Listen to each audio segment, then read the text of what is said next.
রাইকে বাড়িতে ফেরানোর জন্য এবার সূর্যের সহায়তার হাত চাইলে অনির্বাণ। হ্যাঁ বন্ধুরা, ভিডিওতে লাইক দিয়ে দেখতে থাকুন। অনির্বাণ ব্যর্থ হয়ে যখন বাড়ি ফিরে ঠিক সেই সময় অনির্বাণের মা বলতে থাকে যে খুব করে তো হাতে পায়ে ধরে চেষ্টা করলে রাইকে মানানোর, কিন্তু পারলে কি পারলে না তো, তাই না?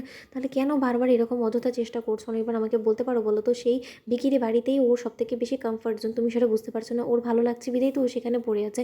আমার তো এটা মাথায় ঢুকছে না যে ওর এত অহংকার কিসের আর ওর বোনের এত চোপাই বা কিসের, আমি তো সেটাই বুঝতে পারছি না। যেখানে কিনা দুবেলা ভাত অবধি জোটার জন্য ওদের অন্যের কাছে ভিক্ষে করতে হয় টাকা। এখন ওদের এমন আর্থিক সংকট চলছে যেখানে কিনা রাইয়ের চিকিৎসার খরচ অবধি ওরা বহন করতে হিমশিম খাচ্ছে। সেখানে এত কিসের ওদের গলাবাজি, আমি সেটাই বুঝতে পারছি না। আর তা সত্ত্বেও যেখানে কিনা আমার ছেলেটা বারবার করে ওদের কাছে সহায়তার হাত বাড়িয়ে দিচ্ছে, ওরা বারবার করে আমার ছেলের সহায়তার হাতটা সরিয়ে দিচ্ছে। ওরা কি মনে করছে যে ওদের অনেক টাকা পয়সা হয়ে গিয়েছে? এখন যখন আমাদের সোসাইটিতে আমাদের নামে বদনাম হবে, সোসাইটি মানুষ তো এটাই ভাববে যে হয়তো আমরা আমাদের ছেলের বুকে ঠিকমতো যত্নার্থী করতে পারিনি বিধে ওকে মায়ের বাড়িতে দিনের পর দিন ফেলে রেখেছি। এখন তাদেরকে কী প্রশ্নের উত্তর দেবো বলো তো?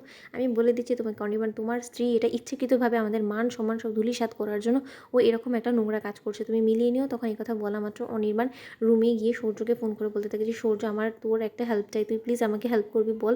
তখন এই কথা বলা মাত্র সূর্য বলতে থাকে যে আগে তোর আবদারটা কি আমি সেটা শুনি, তারপরে ভাববো।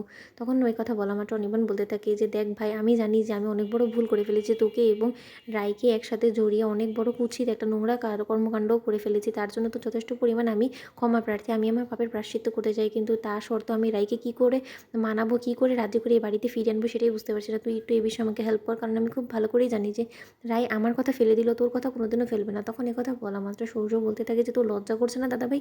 তুই একই ঘটনা আবারও ঘটানোর চেষ্টা করছিস, তাই তো? তুই কি মনে করেছিস যে আন্টির মতন তুইও নিশ্চয়ই আমাকে ও রাইয়ের প্রাপ্তম প্রেমিক ভেবে নিয়েছিস, যে আমি ওকে যাই বলবো সেটাতেই রাজি হয়ে যাবে অমনি, তাই তো? তুই একটা কথা ভুলে যাস না যে আমার কিন্তু ওর লাইফের উপরে এখন কোনো রকম কোনো অধিকার নেই। হ্যাঁ, আমাদের মধ্যে একটা বন্ধুত্বের সম্পর্ক অবশিষ্ট আছে, কিন্তু সেটা যদি তোর কারণে আমার সেটাও ছিন্ন হয়ে যায় রাইয়ের সাথে, তাহলে আমি নিজে থেকেই আর লজ্জায় ওর সামনে মুখ দেখাতে পারবো না। তাই আমি তোর কাছে হাত জোড় অনুরোধ করছি যে তুই এই বিষয়ে অন্তত আমার কাছ থেকে অন্যরকম কোনো হেল্প পাবি না। তখন এই কথা বলা মাত্র অনির্বাণ বলতে থাকে যে তুই যেমন রাইয়ের বন্ধু ঠিক তেমনি আমারও তো ভাই, তাই না?